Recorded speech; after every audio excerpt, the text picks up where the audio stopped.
દશરથજીના મનમાં વિયોગ છે, વિરહની વેદના છે કે હવે ઘણું મોડું થઈ ગયું. મંત્રીઓ આવ્યા છે મહારાજને સમાચાર આપવા કે બધી તૈયારીઓ તમારા આદેશ પ્રમાણે થઈ ગઈ છે. પણ દશરથની આ દશાને જોઈ અને સુમંત મહારાજ બધું સમજી ગયા. એટલે તરત રામજી પાસે આવ્યા છે. બધા અવદેશના પરિવારને પણ બોલાવ્યા છે. રામજી દશરથની પાસે આવ્યા, પોતાના પિતાનો હાથ પકડી અને રાઘવ કહે કે અરે પિતાજી, આપને શું થયું? તમે આટલા બધા દુખી શા માટે છો? દશરથજી કશું બોલી શકતા નથી કે હું કઈ રીતે રામને વનવાસના વચનની વાત કહું. અને એ સમયે કઈ કહે છે કે રામ, તારા પિતાના દુઃખનું કારણ બીજું કોઈ નહીં પણ તું છો. અરે માં, તમે આ શું કહો છો? મેં એવું તે શું કર્યું કે મારા પિતા આટલા બધા દુઃખી છે? કઈ કહે છે કે તે કંઈ કર્યું નથી, પણ તારા ઉપર તારા પિતાને બહુ દ્રઢ પ્રેમ છે અને એના કારણે તારા પિતા દુઃખી છે.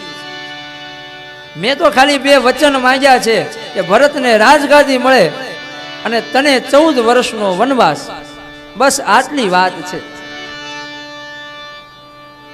રામજી બધું સમજી ગયા. દશરથજીના ચરણ સ્પર્શ કર્યા, ત્રણેય માતાઓને વંદન કર્યા. આ વાતને સાંભળી બધા મંત્રીઓ ધ્રુજી ઉઠ્યા છે. બધાની આંખમાં આંસુ છે. શિવરેન્દ્ર,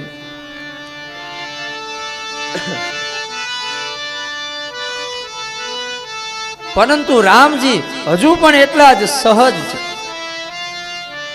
કૌશલ્યાની આંખમાં આંસુ જોઈ અને કહે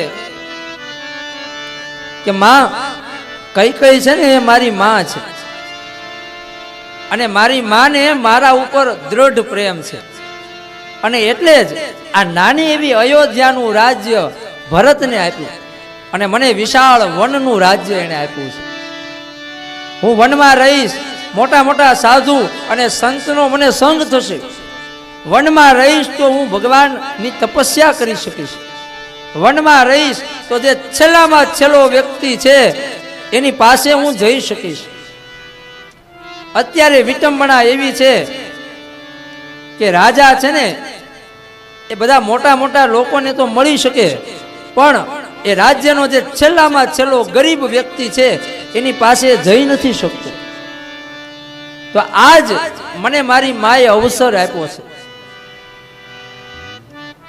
કે કોઈ એવો કેવટ છે કે જેની પાસે હું જઈ શકું, કોઈ એવી શબરી છે કે જે વર્ષોથી મારી રાહ જોવે છે, એની પાસે હું જઈ શકું. તો આમાં તો મારું હિત છે. રામાયણનું એક એક પાત્ર અદ્ભુત ઊંચાઈ ધરાવે છે. અને એ સમયે જાનકીજી કહે છે કે હું પણ તમારી સાથે આવીશ. રામજી કહે કે અરે જાનકીજી, તમે મિથિલામાં રહ્યા છો, રાજમહેલમાં રહ્યા છો, એ વનની કાંટાની કેડીમાં, એ નાની એવી ઝૂંપડીમાં તમે નહીં રહી શકો. જાનકીજી કહે કે હું તો આપનો પડછાયો છું. કોઈ વ્યક્તિ પોતાના પડછાયાને છોડી શકે? ત્યાં લક્ષ્મણજી આવ્યા અને કહે કે ભાઈ, હું પણ તમારી સાથે આવીશ. રામજી કહે છે કે લખન, તું અહીંયા રે, તારા માતા પિતાની સેવા કર, માં સુમિત્રાની, કૈકેયીની, કૌશલ્યાની સેવા કર. આ પિતાજી ઘણા દુખી છે, તું એનું ધ્યાન રાખ. તને ક્યાં વનવાસ મળ્યો છે? લક્ષ્મણજી કહે છે કે મારા માતા પિતા તો સીતા અને રામ છે. દશરથજીએ ભલે મને જન્મ આપ્યો હોય, પણ મન વચન અને કર્મથી હું તમને મારા માતા પિતા માનું છું, એટલે મારું પહેલું કર્તવ્ય તમારી સેવા છે.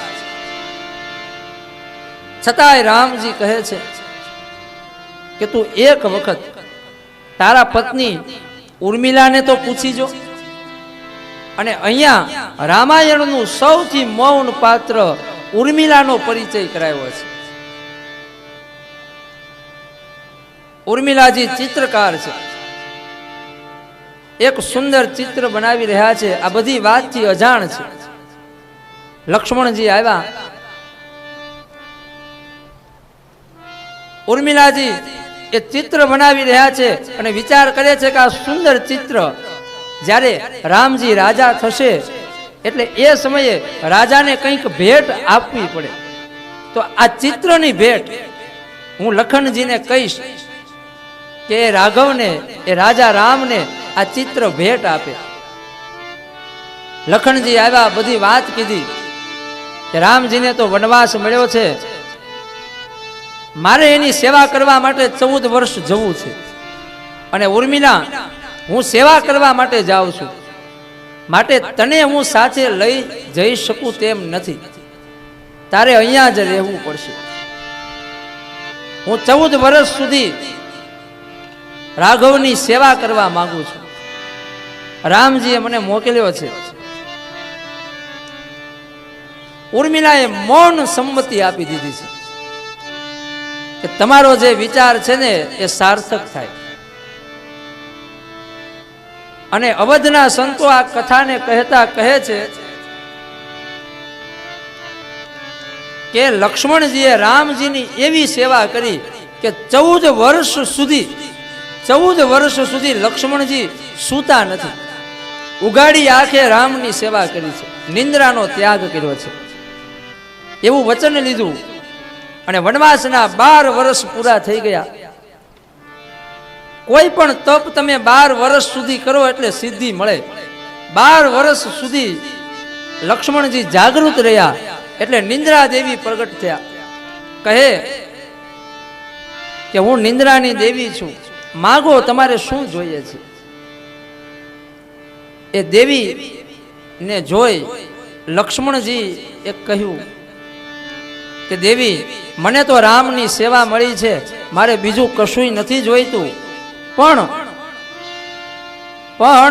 મેં એક પાત્રની સાથે અન્યાય કર્યો છે, એ છે મારી પત્ની ઉર્મિલા. એને અયોધ્યામાં છોડી અને હું અહીંયા આવ્યો છું, તો તમે એની પાસે જાઓ અને ઉર્મિલાને કહો કે એક પતિનો ધર્મ છે કે પત્નીની જે પણ કંઈ માંગણી હોય, ઈચ્છા હોય એ પૂરી કરવી.